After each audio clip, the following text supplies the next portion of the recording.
కేంద్ర జలశక్తి శాఖ మంత్రి సిఆర్ పాటిల్తో AP deputy CM Pawan Kalyan సమావేశమయ్యారు.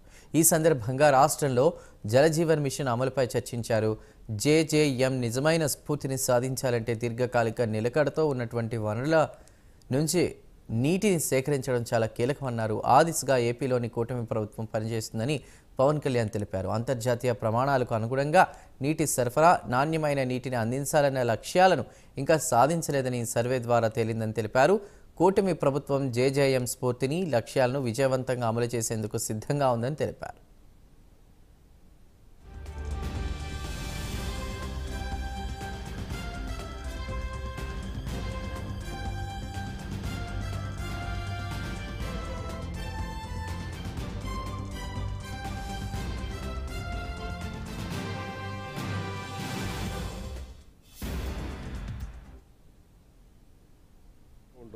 అంటే ఎందుకంటే ప్రధానమంత్రి గారి కోరిక అంటే ఆయన కళ ఇది, ప్లస్ ప్రతి ఒక్కరికి రక్షిత మంచినీరు ఇవ్వాలని, దానికి మేమందరం కమిటెడ్గా ఉన్నాం. అందుకనే ఆ ఒక మోడల్ స్టేట్గా చేయాలనేది ఆయన నా అభిప్రాయానికి తెలియజేయడానికి.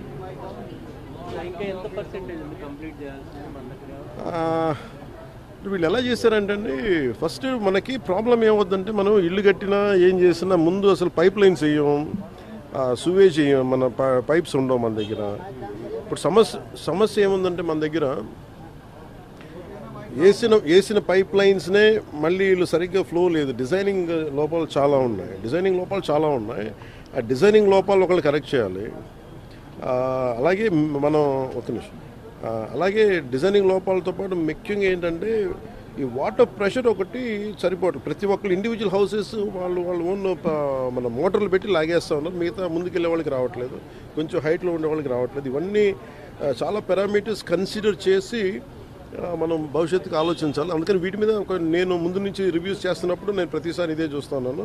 ఇక్కడ మనం ఉన్నప్పుడు ఒక 4 అడుగులు ఎత్తులో ఒక 100 ఇల్లు ఉంటే వాళ్ళకి నీళ్ళు రావట్లేదు. అలాగే ముందున్న ఒక 2 కిలోమీటర్ల ఏరియాకి వస్తుంది, నెక్స్ట్ పక్కనున్న వీటికి రావట్లేదు. ఇవన్నీ మన పిఠాపురంలోనూ చాలా క్షేత్రస్థాయి పర్యటనలు ఇవన్నీ నేను పరిశీలించాను.